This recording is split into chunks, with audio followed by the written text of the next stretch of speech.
and dear friends, today is, as I said before, World Communion Sunday.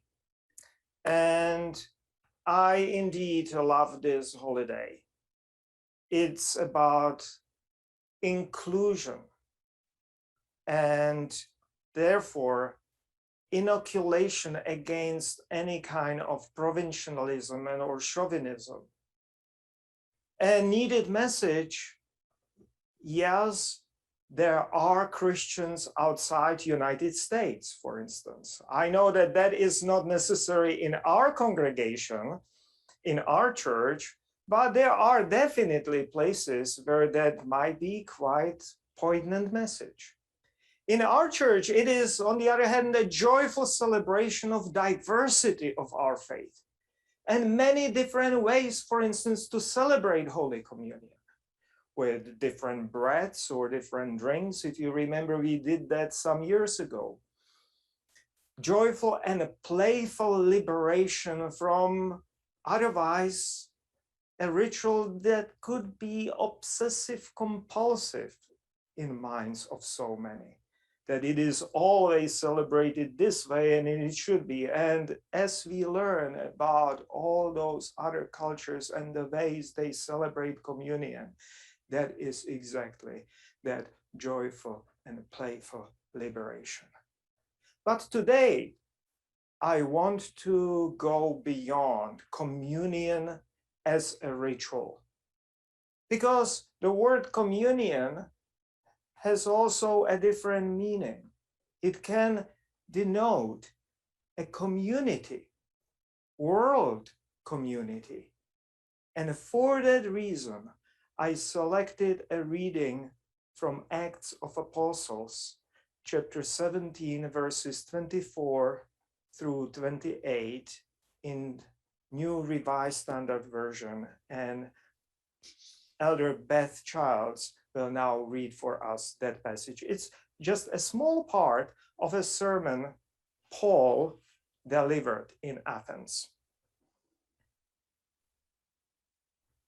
The God who made the world and everything in it is Lord of heaven and earth, and does not live in shrines made by human hands, as though he needed anything, since he himself gives to all mortals life and breath and all things. From one ancestor he made all nations to inhabit the earth, and he allotted the times of their existence and the boundaries of the places where they would live, so that they would search for God and perhaps seek him and find him, though indeed he is not far from each one of us. For in him we live and move and have our being, as even some of your own poets have said, for we too are his offspring. Amen.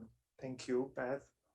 This is, of course, dear friends, an opening part of Apostle Paul preaching in Athens on Areopagus. Well, it is not really his sermon. Evangelist Luke wrote it, following the well-established custom of Hellenistic historiographers. They would simply make up speeches they considered appropriate for the occasion and for the character they were trying to portray, here Apostle Paul. And so in this sermon, we have what Evangelist Luke thought that Paul would preach. Thus, it is our window, not so much to Pauline theology and thinking, but to early Christian preaching at the time of Evangelist Luke. And I intentionally selected just this part, this opening part of that sermon, because it is a tour de force of high theistic theology, theology of God above the world. God does not live in temples. God does not need human worship, something we share with our Jewish and Muslim siblings. but all of it is presented on the background of a brief but beautiful New Testament creation story. And that is why I selected this text.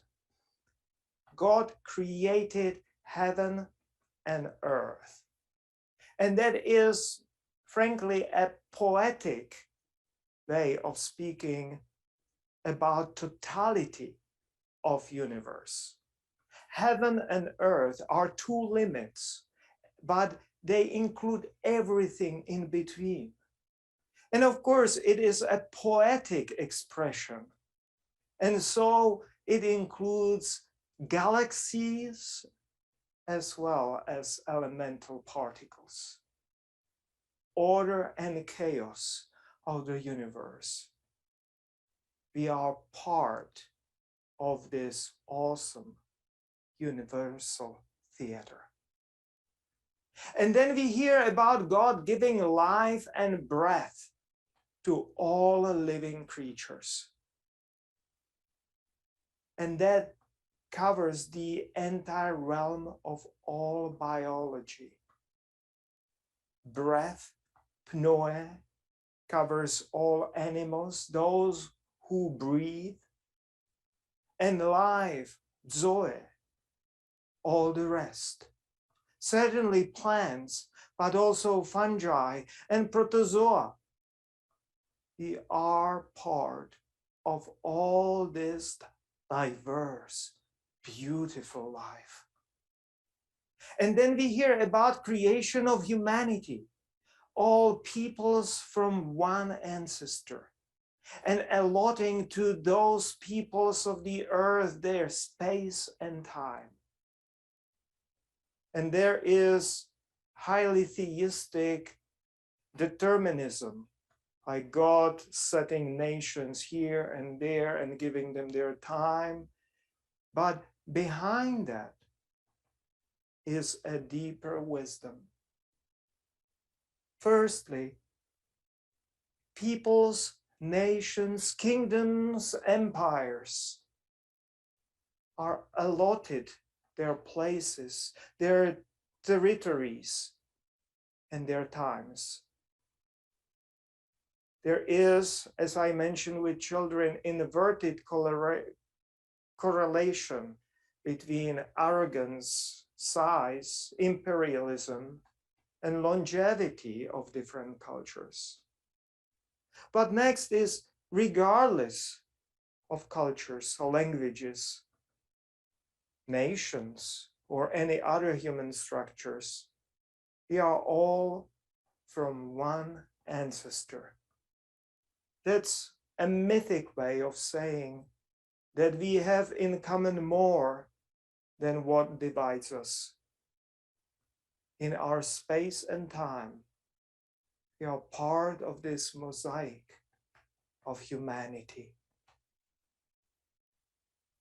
And here you see that entire communion, us in our space and time, with our nation, a communion of nations, in communion of living creatures, part of the life, and eventually part of the universe. That is our world communion. But that sermon in Acts of Apostles does not stop there. It goes further. It is approvingly quoting a legendary Greek poet, prophet, philosopher. In Acts, that source, that poet or prophet, is not named, but we know that it was Epimenides of Crete, centuries before it was actually quoted. And that the world communion is radically larger and deeper through that quotation, more spiritual and more mystical, because in God we live and move and have our being. That is called panentheism.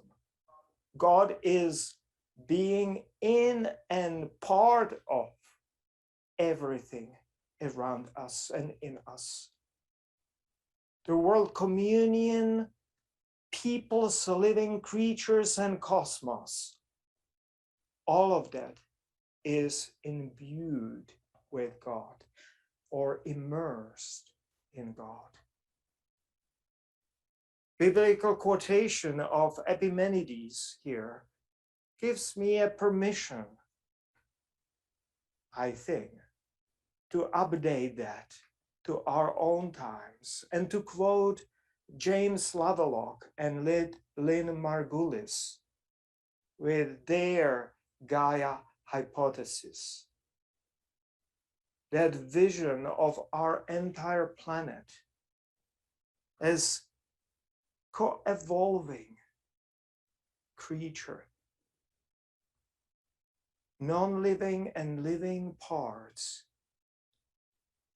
creating this mystical creature of Gaia, interdependent in many and diverse ways.